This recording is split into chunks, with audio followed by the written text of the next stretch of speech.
Please be advised, all music tracks used in this production are original compositions. Thank you. Hello and welcome to all our listeners and viewers. This is Silas, your e-journalism social work advocate, producer and host of the award-winning Kelsunn-on-the-Air social work podcast, available wherever you get your podcast.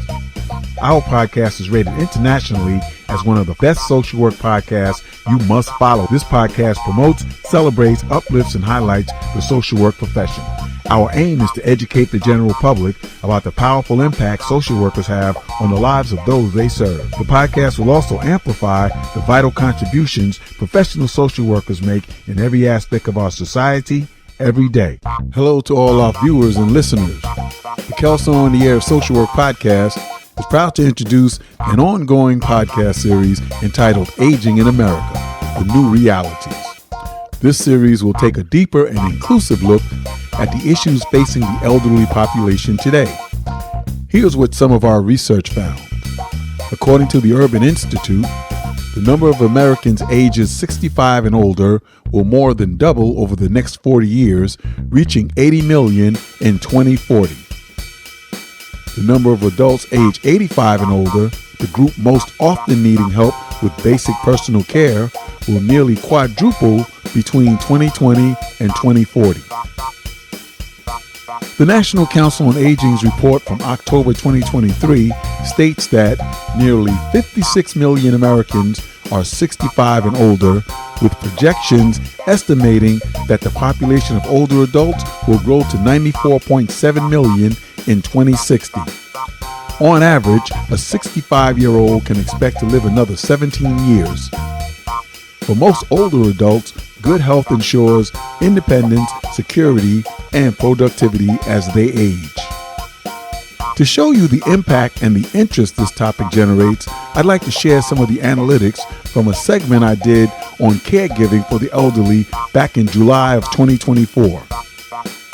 I found these facts very interesting. The gender of the audience for that particular episode was split 50-50 between males and females. The age demographic was also split 50-50 between the 35 to 44-year-old age group and the 60-plus age group. So in essence, the amount of people listening or watching was divided equally between the sandwich generation, meaning those individuals caring for aging parents or grandparents while at the same time caring for their own families, and those elderly individuals now needing care and assistance. This segment was our top episode of 2024 as reported by Spotify in their year-end wrap-up report. Also, according to Spotify, our podcast listeners grew by 73% in 2024. That segment outperformed all my other YouTube podcast episodes in 2024 and was played 128 more times than any other episode and was viewed 11.6 hours more than any episode. In other words, the topic really resonated with listeners and viewers. So in the coming months, stay tuned as we bring to you our ongoing podcast series entitled Aging in America, The New Realities, which will take an in-depth look at the various aspects of aging and what it means in our society. Make sure to subscribe, tune in, and download.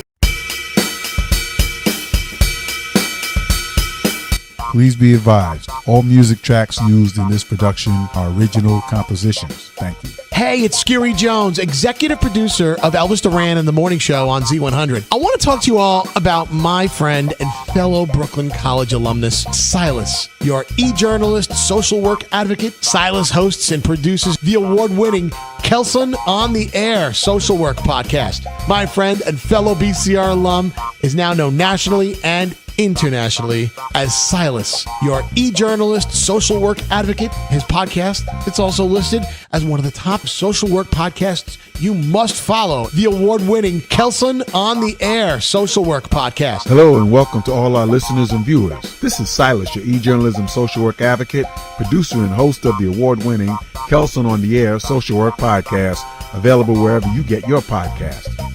Our podcast is rated internationally as one of the 40 best social work podcasts you must follow. This podcast promotes, celebrates, uplifts, and highlights the social work profession. Our aim is to educate the general public about the powerful impact social workers have on the lives of those they serve. The podcast will also amplify the vital contributions professional social workers make in every aspect of our society every day. Hello, travelers. We'd like to introduce you to Hop In Bus Service, LLC, founded in 2018. Our goal is to provide people across the U.S. with world-class travel and tourism services. Our expertise allows us to offer our customers the best deals. We've built a reputation on tailoring our services to meet your needs. We specialize in motor coach buses and party buses. We offer clean vehicles and professional drivers for your next trip or occasion. Our passion is safe traveling. We're a contract carrier licensed to operate in all 48 states. We believe in providing a personal touch beyond just making your next charter bus or party bus reservation. You can book us today for your next amusement park, casino, or family reunion trip. We can handle all of your transportation needs like corporate events, weddings, or proms. We're committed to making travel easy for you. For a free quote today, call 833-774-6746. That's 833-774-6746. And remember, don't just stand there, hop in.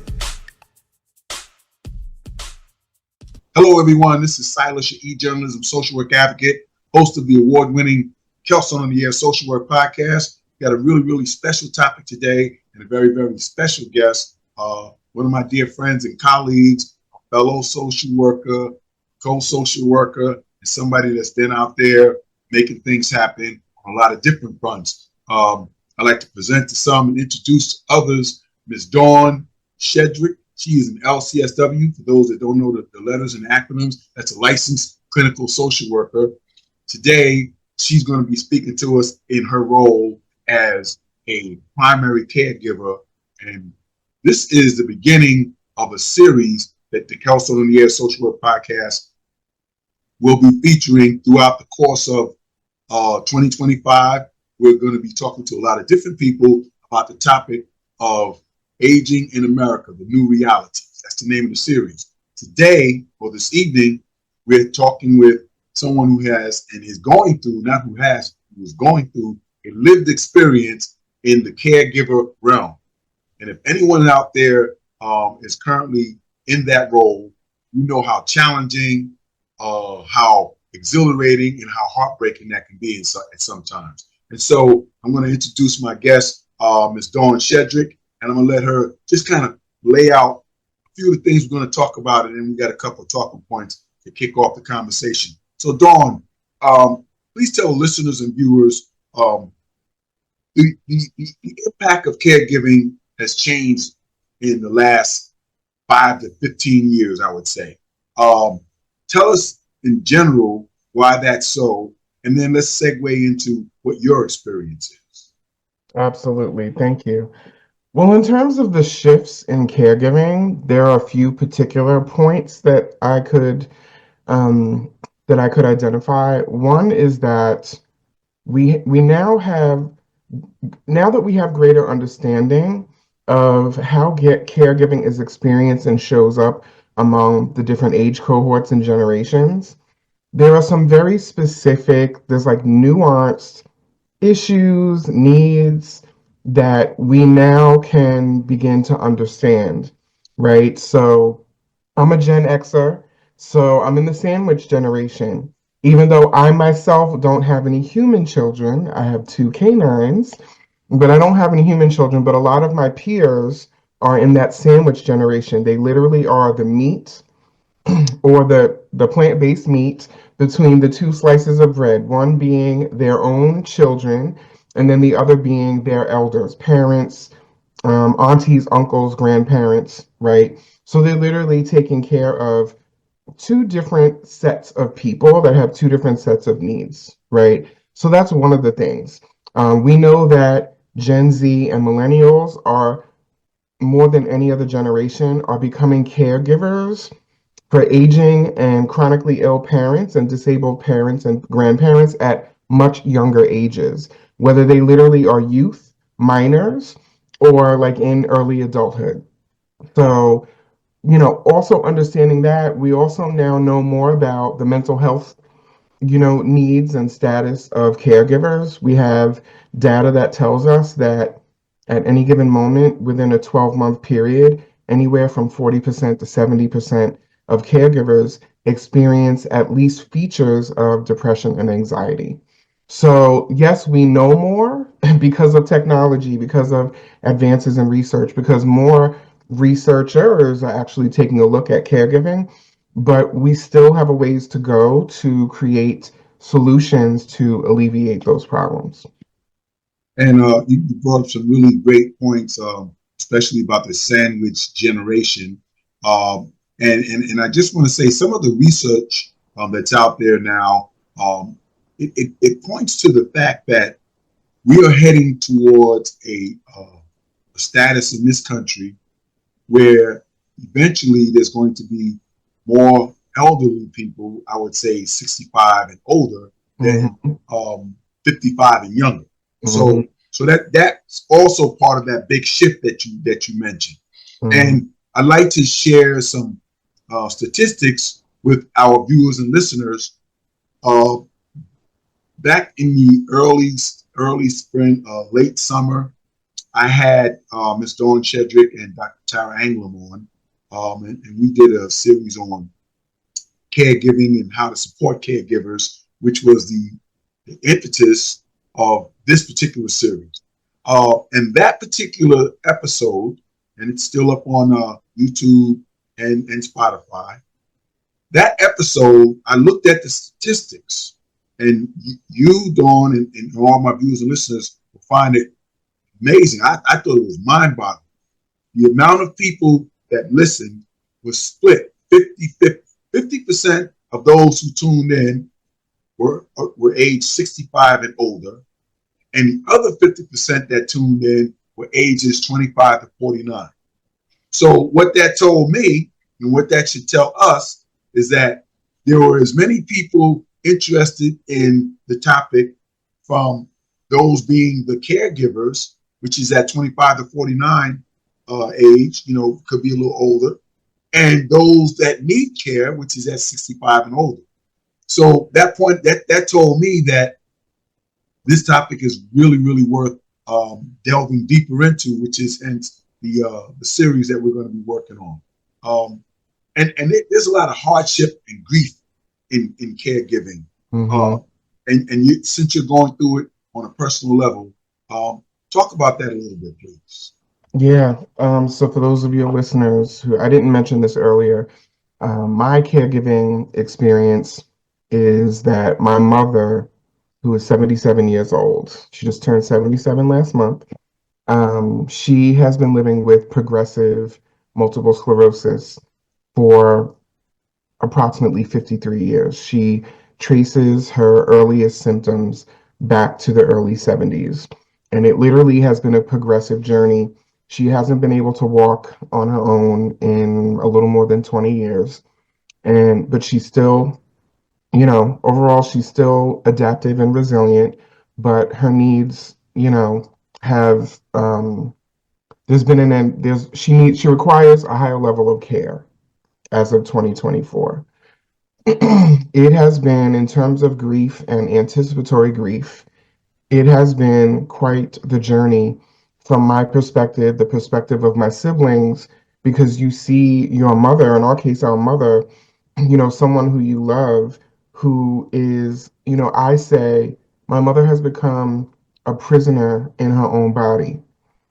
She was incredibly independent, self-directed. Like, she was the cool mom when we were growing up. We used to, one of my cousins used to pretty much live with us, and all of us, she would take us out to dinner on Fridays. And if she wanted to go shopping or go to a concert, my mother got up and did all that. She was proud of the work that she did. And so I have witnessed her. I've been her primary caregiver since 1996. And I have literally witnessed her. In 1996, she was walking with a cane. By 2003, 2004, she could no longer walk unassisted. 2004 is the year, she had to stop working.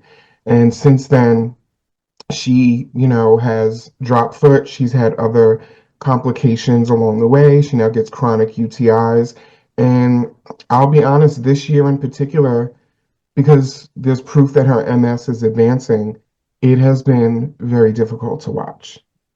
It's been difficult to watch the physical changes, but it's also been difficult to be witness to the psychological, the emotional impact on her in adjusting, or doing her best to adjust. And so you don't always realize that you're grieving along the way. You're grieving, the losses that could be material, but also you're witnessing,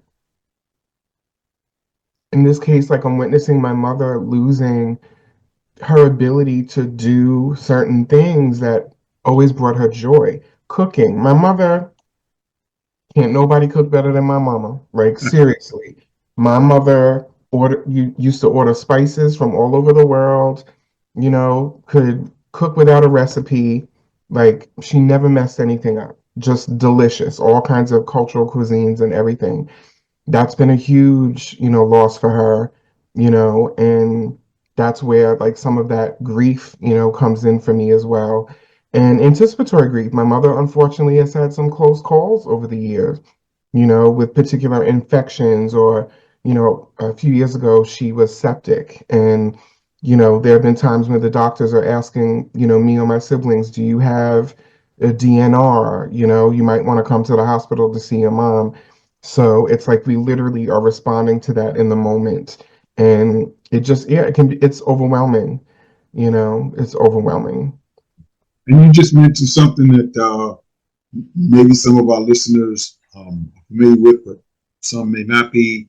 DNRs, do not resuscitate. And there are several different types of documents that caregivers need to be very familiar with and have on hand and ready and prepared.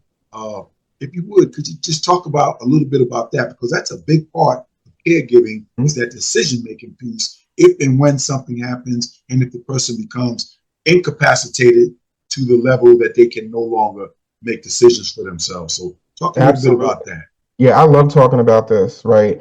For the benefit of caregivers, but also particularly, in terms of your listeners, for the social workers who work, with us, right?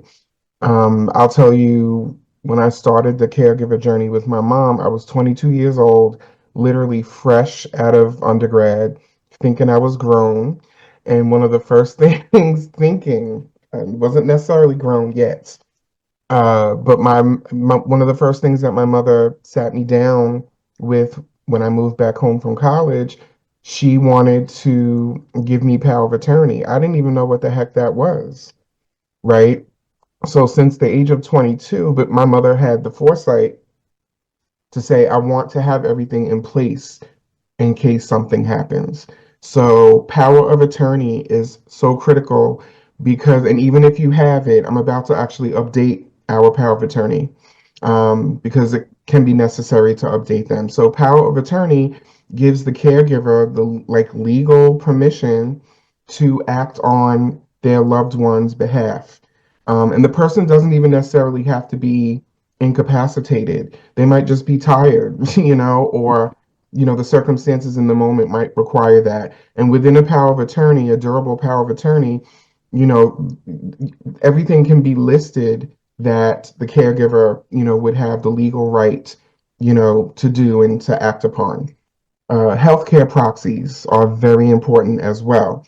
I have, I'm my mother's, healthcare proxy.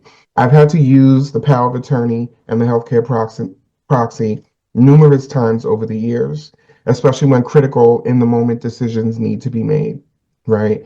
The DNR, do not resuscitate, is very important because that, lays out your loved one, the person who's receiving care, their wishes if it gets to a point where they're in critical condition, or they may require, there may be a question of, do we resuscitate? Do we put someone on life support? Do we give someone a feeding tube? Like you can specify that. That just happened in my family. I have an aunt who passed away recently, and she was in a nursing home for the past, I don't know, 6 or 7 months of her life. And we as a family, made the decisions for her, including whether to insert a feeding tube, do we resuscitate or not?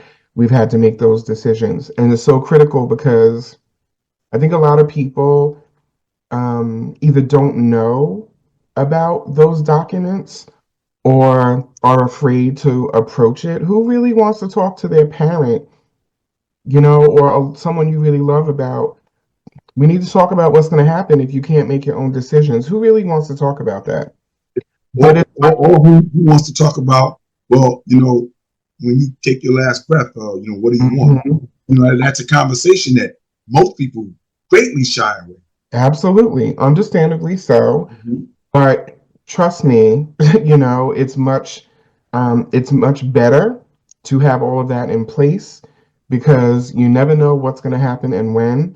And when there's no one designated to make decisions, in certain cases, the doctors might be able to make decisions, but you want to be able to make decisions on that person's behalf based on what you know that they would want, right? And what Yes. they would want done. That's important, and we want to honor people. So it's critical, to have those documents in place in order, to ensure that particularly what that person wants, could be honored and that there's someone who has the legal right to make decisions.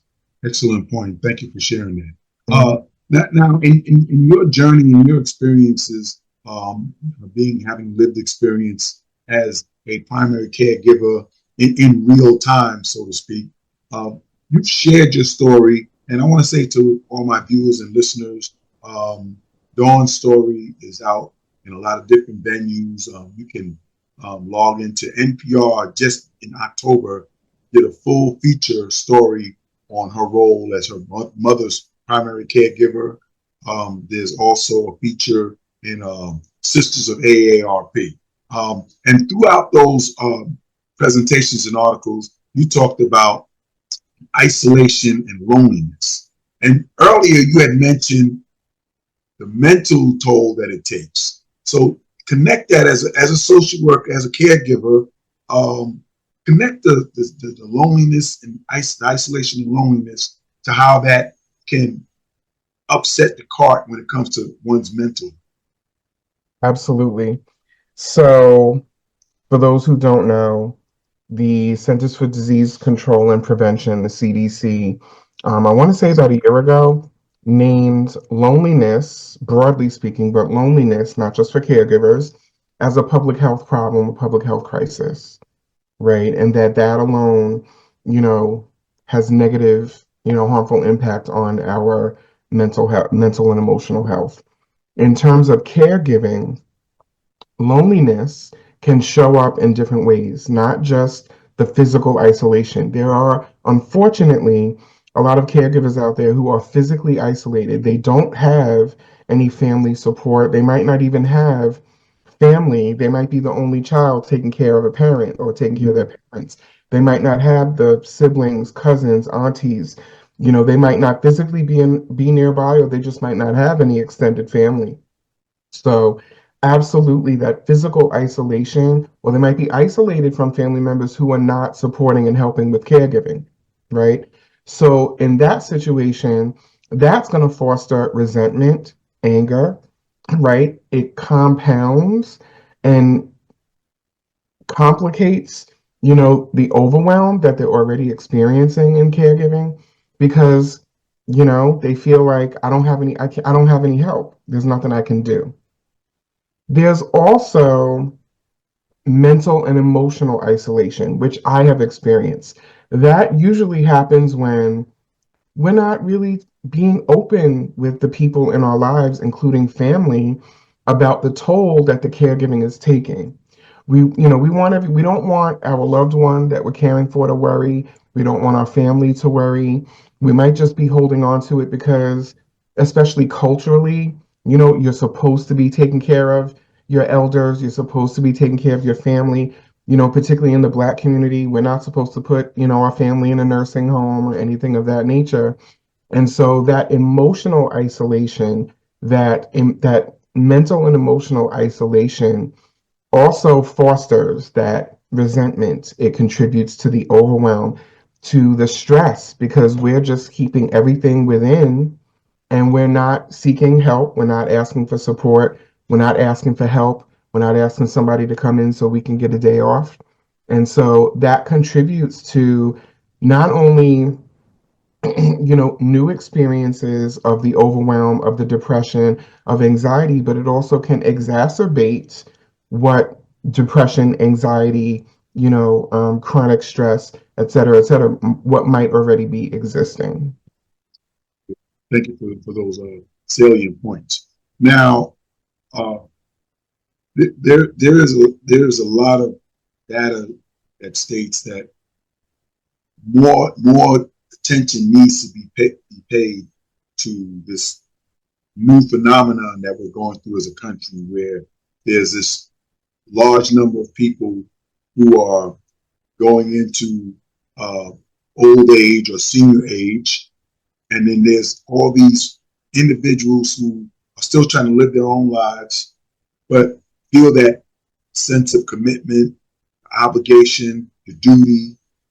So, what kind of resources should somebody who's feeling isolated and lonely in their caregiver role talk about some resources that are available and how and ways that they may be able to reach out to get some support, even if it's just to talk to somebody for a few minutes and say, hey, I feel like I'm carrying this burden all by myself.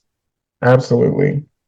So there's a few ways that folks can and should, and I encourage, people to seek out support. Each state in the United States, and including Washington, D.C., has what they broadly call an area agency on aging. And it might have different names. In New York, it's the Office of the Aging in New York State, right? And in Suffolk County, New York, where I live, our county office is called the Suffolk County Office of the Aging. It might be called the Department of Aging or Aging Services elsewhere, but there are in each state that state office, and most counties, if not all counties, actually have a Department of the Aging.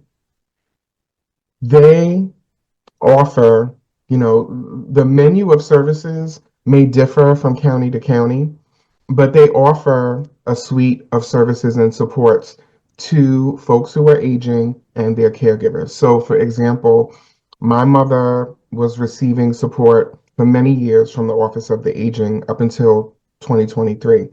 We had a caseworker who would come to our house at least quarterly. She was wonderful, resourceful. She did everything from connect my mother with a nutritional, counselor um, to making sure that my mother had the life alert button, the I've fallen and I can't get up button, to make sure that she had one of those. If we needed support with applications for additional services, she helped with that.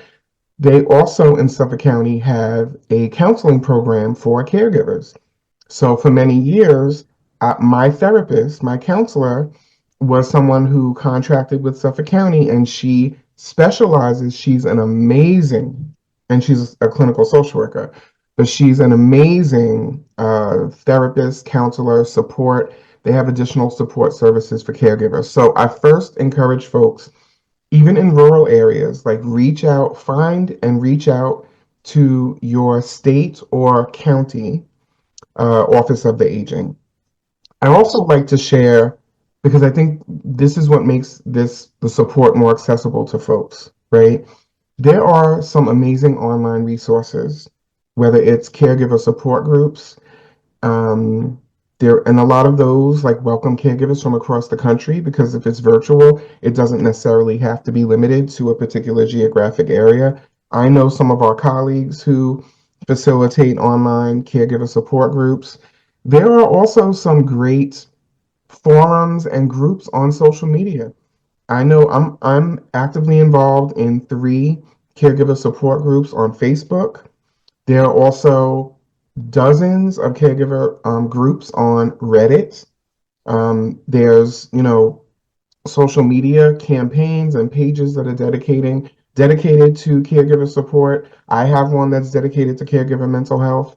So for folks who, for whatever reason, either can't get out the house, or they might not have the means to get support, if they don't have health insurance for a therapist, there is online support, whether it's support groups, online forums. There's research that actually now supports the online forums and how they actually can be a viable mental health support for folks, not just caregivers, but for folks that are needing support.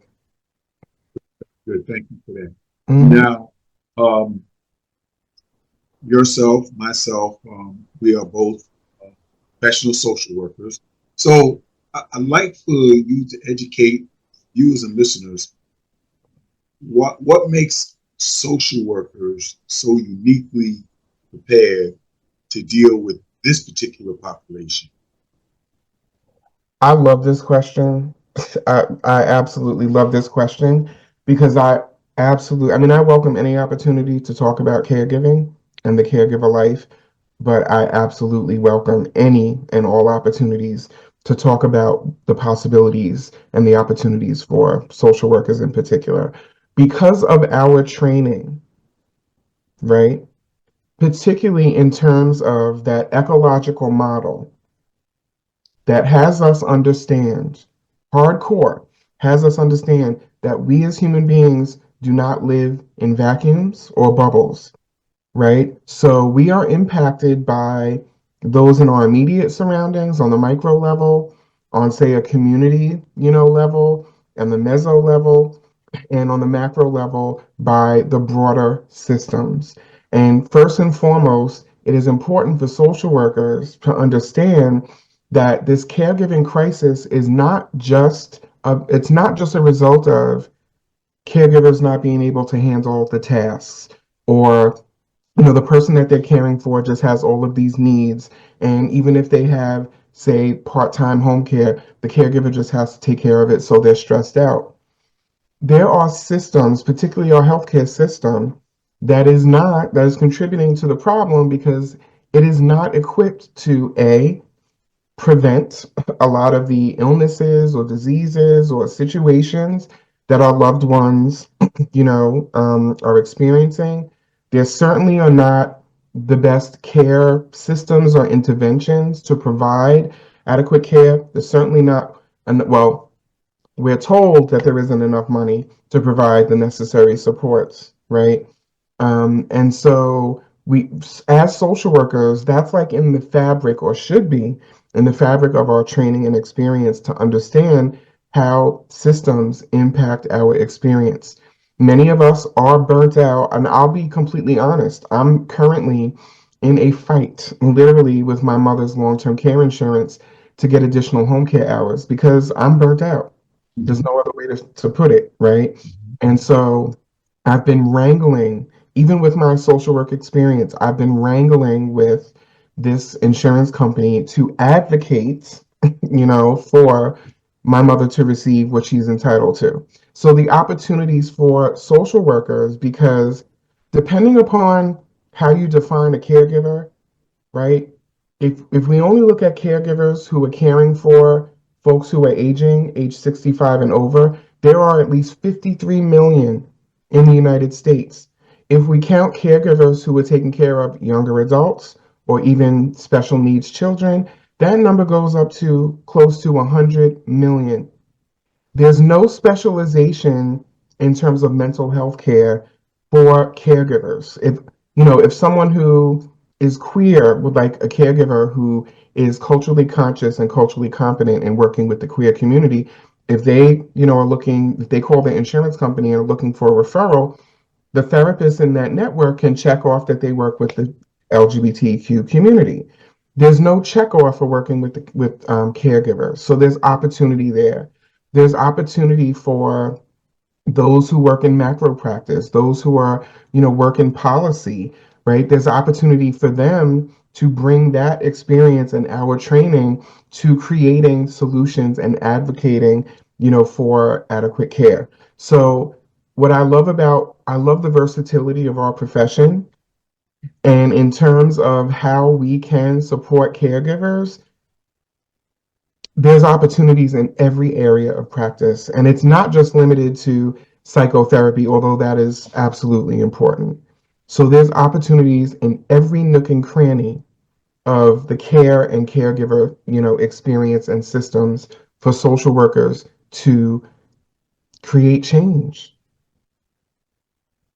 Now, as we get ready to wrap things up, um, yourself going through the caregiver journey right now, what would you say to someone who's relatively new to it about what they can do in those moments when they feel all alone, they're not getting as much help as they would like to, and they're feeling that sense of guilt about not feeling, they're feeling guilty about not being as enthusiastic as they think they should be for caring for. So what can they do?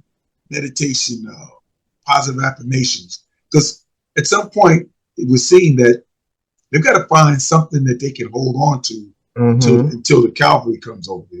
You know, if that's going to be just back. So how can they go within? Let's put it down. Absolutely. The first thing that I say is that you are not alone. There's a lot about this journey. Even when we have evidence that we're not alone, we still convince ourselves that we're not alone. Either we're too tired to speak out, we're too tired to take care of ourselves, or we're conditioned that we have to pour out and take care of our loved one, take care of the world, right, before we take care of ourselves. And so I say, don't be like me, because that's what I did for probably the first 15 or so years of my caregiver journey, right? So, yes, as they say, you have to take care of yourself so that you can take care of others. And I know that that can be a stretch for many people. So, take a moment, right? Take a moment. There's literature that tells us, there's studies that tell us that even a minute of breath work can have an impact and can help alleviate stress. So make no apologies about how you even spend 5 minutes or even less on yourself. And I know because of the logistics and the rigors of caregiving, sometimes you might only have 5 minutes. So if that's 5 minutes, that you don't even have to get fancy with the meditation. We're not necessarily in the Himalayas. You can, just sit where you are and just breathe. You can listen to music that soothes you, whatever genre that it is, right? You can journal. I love to journal, but do what you know is going to feed your spirit. And if you don't, then you can look online, you can, right? You can do a little bit of research. But I tend to believe that even when we're not conscious of it, we know we have our go-tos and our defaults for what will make us feel better. Sometimes it's eating a chocolate bar. Ain't nothing wrong with that. Maybe if you're diabetic, but you know what I mean? So the first step is knowing that you're not alone and maybe seek out support, even if it's just to ask someone, well, what do you do for self-care? Right? You're not alone. And first, check in with what you know gives you relief: prayer, meditation, going for a walk, look, I used to take short car rides to nowhere. I know all of Long Island. I mean, I've lived here my whole life, so I knew it anyway. But I know, basically, I can't get lost on Long Island because I know all of Long Island. I've taken so many drives to nowhere, but that actually helps calm my spirit. And so just know that it is possible for you to grab moments or for you to have time for self. We just might have to be creative with it. I'll end this by saying, because I just had a conversation maybe about 2 weeks ago with another caregiver that I know. I've known her for a long time. And she said, girl, sometimes, because she's taking care of a mom with Alzheimer's who has a history of wandering, leaving the house, right? So my friend has to literally secure the house. And she said, girl, sometimes I can only do my deep breathing when I'm on the toilet. And I said, you know what? That's happened to me a few times too.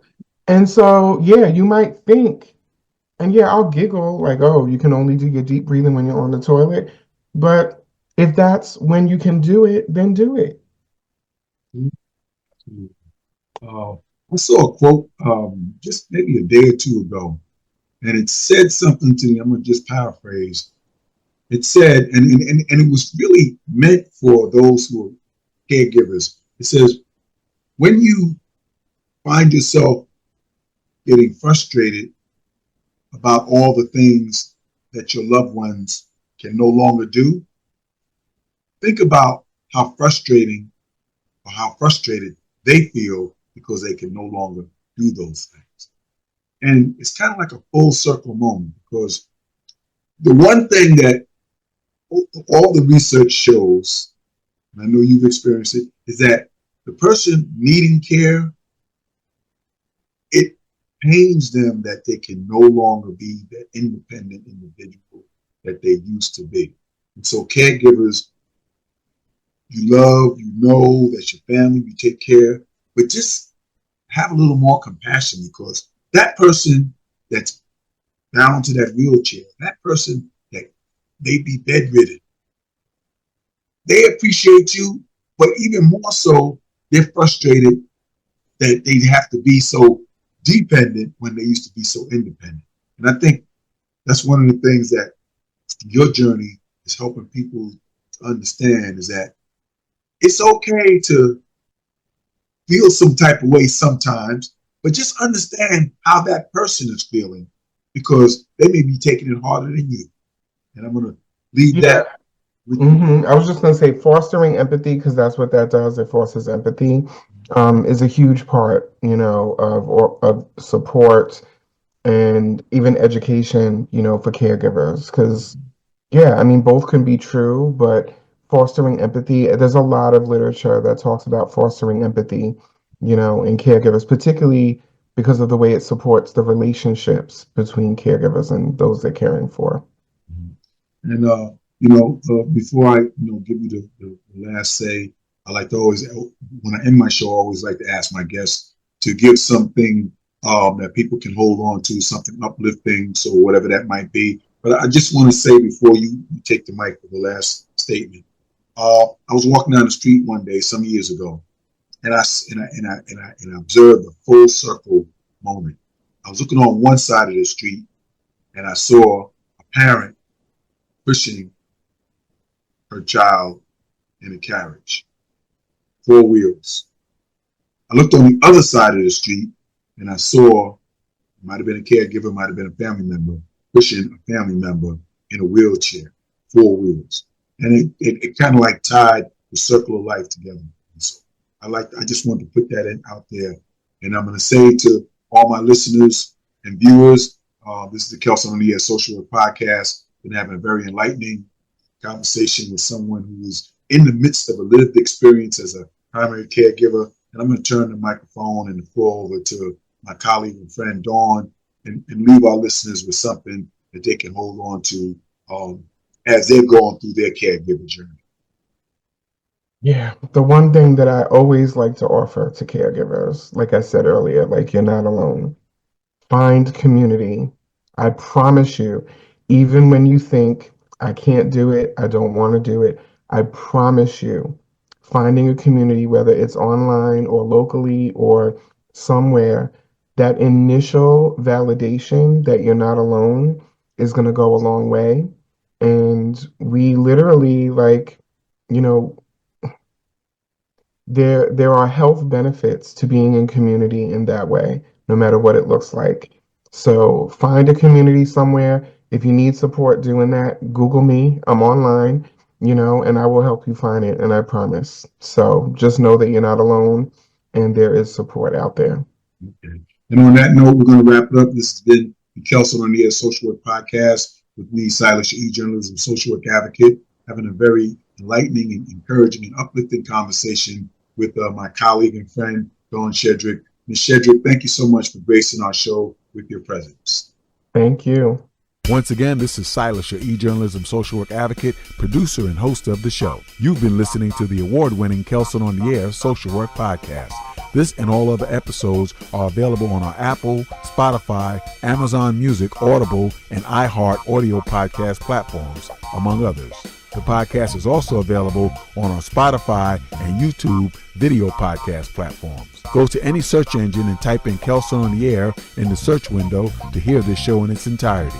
please make sure to click subscribe to support our podcast. And don't forget to like, comment, download, and share. To reach us for more information, email us at info@kelsunn.org. That's info@kelsunn.org. Or to suggest future topics, log into www.kelsunn.org.